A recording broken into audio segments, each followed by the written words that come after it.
Assalamu alaikum wa rahmatullahi wa barakatuh to all of my Muslim brothers and sisters, and good morning to all of my non-Muslims, or whenever you see this really. But today, as you can tell by the way I've started this video and by the title, this is going to be something different. Now what we are going to be doing is we are going to be giving 30 hadith, 30 narrations from the Holy Prophet of Islam, from the Holy Prophet, may peace and blessings be upon him, about good manners and about good character, and about just being good to people in general.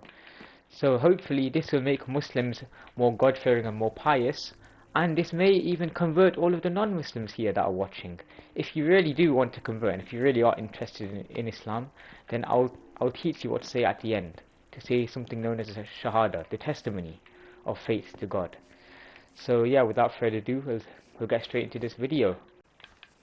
Alright then my people, now that we are in our first game, I thought, why not start the first narration? Now the first narration is, the Messenger of Allah, peace and blessings be upon him, has said, "Verily, the most complete of believers in faith are those with the best character and who are most kind to their families."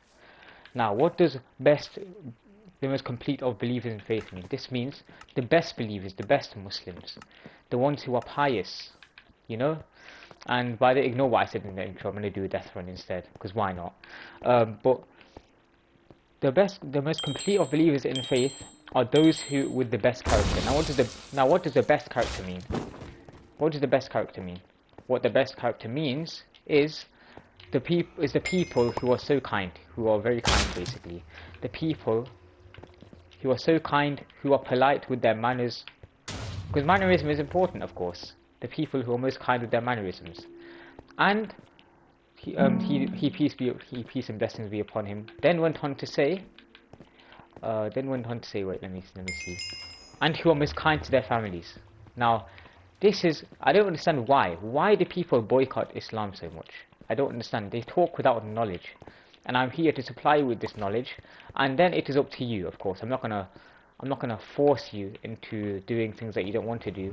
But then it is up to you if you think Islam is a beautiful religion or not. But what this means is that you have to be kind, merciful to people and your families as well. Especially you have to show respect to your mother. You have to, your mother is always right basically. Your mother knows what's best for you, of course. Your mother has guided you. Your mother has birthed you, has raised you, But this brings us on to the second narration, which is, let me find it. The Messenger of Allah, peace and blessings be upon him, said, "The merciful will be shown mercy by the most merciful." Now that first phrase might already be a bit confusing for you guys, but I'll tell you what it means. The most merciful, which is you. You must be merciful to everybody, to people in this day and age. But the merciful will be shown mercy by the most merciful, by God, of course, because God is the most merciful. So the merciful will be shown mercy by the most merciful. What this means, I'm sorry, I'm just getting the death run. So what this means is that the people who show mercy to the other people on this earth will be shown mercy by the most merciful, by God, because God is the most merciful, of course. But he then went on to say, may peace and blessings be upon him, "Be merciful to those on the earth, and the one in the heavens will have mercy upon you." What does this mean? Now this means that if you be let's say someone spills your coffee or something, you're walking in the street, someone drops your coffee, they say, "Oh, I'm so sorry, it's a mistake." You don't start screaming at them, insulting them, which is a separate narration I think I will do in this video. But you don't go on screaming at them, "What have you done?" How people normally do nowadays. You show them mercy. You say, "It's alright, I forgive you." This is what Islam is. It is a religion of mercy. If you want your Lord to forgive you, this is what we believe, we truly believe, if you want your Lord to forgive you, then you must be merciful to other people. You must be willing to show that mercy, if you understand what I'm trying to say, guys. And it says, "And the one in the heavens will have mercy upon you." Will have mercy upon you, yes. That means, now what does this mean, is what people might be asking. What this means is, ignore my terrible attempts, but what this means is that the one in the heavens, the one God, of course, will have mercy upon you if you're merciful to others. So if what I've just discussed, you do that, when people make genuine mistakes against you, even mistake or not, if they do something to you, you have to forgive them. This is what we believe in Islam. If you choose not to forgive them, that's your choice, but don't expect God to forgive you. I'm sorry, but that's what it is. That's the truth. Which leads us onto our third and final narration. Ignore what I said in the intro. I'm not going to go through 30 narrations, that's just too long for me, but I'll break it down into different videos. So the third narration is, let me see.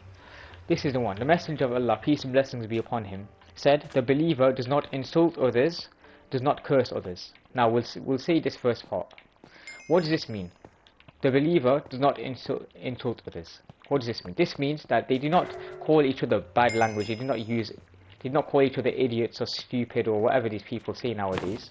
Instead, what the believers do is they replace those swear words with nice language. What the pious do, they use nice complimenting language, and does not curse others. What does this mean? God forbid, yeah, God forbid. Someone says, "I hope you die." God forbid, something like that.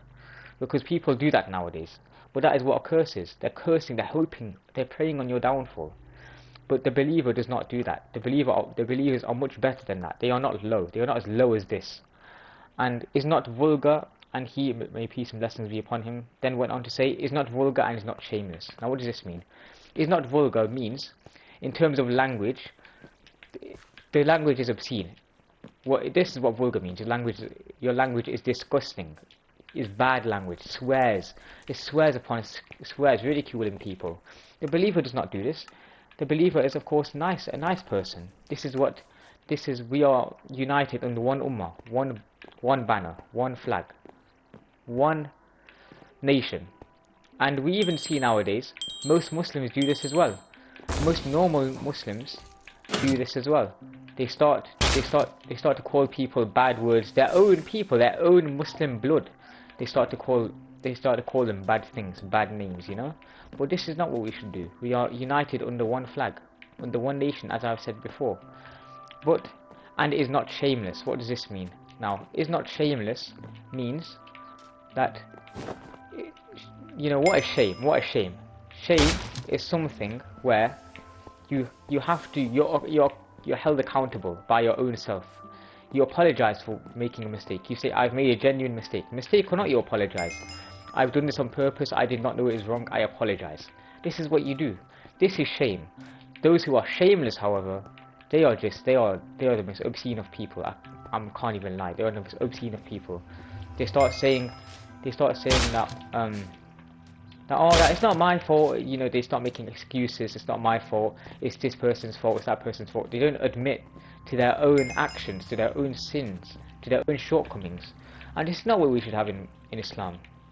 We should be nice, humble people who are held accountable for their mistakes by themselves. They don't need people to tell you. We don't need people to tell you that mistake. You should find out. You should figure that out yourself. You should use your brain. In Islam, God has given us a brain, and you know we must use it wisely. Now that is the last and final narration of our Holy Prophet, may peace and blessings be upon him, that I am going to be covering today. Now, as for the Shahada, you can say, I think, in my opinion, personally, it's better to say this in a mosque.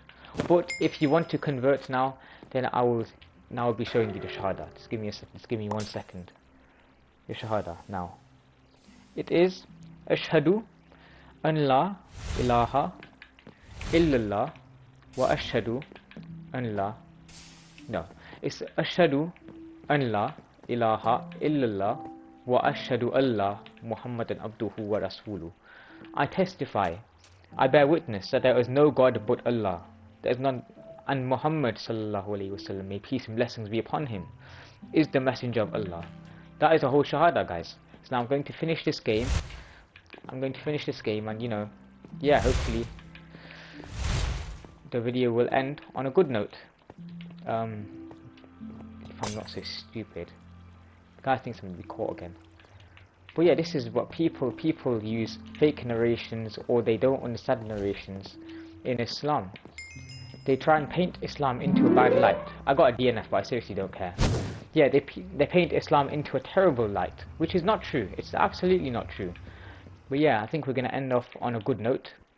So if you did enjoy this video, make sure you smash the like button and subscribe for more knowledge. And without further ado, I'll see you guys in the next video.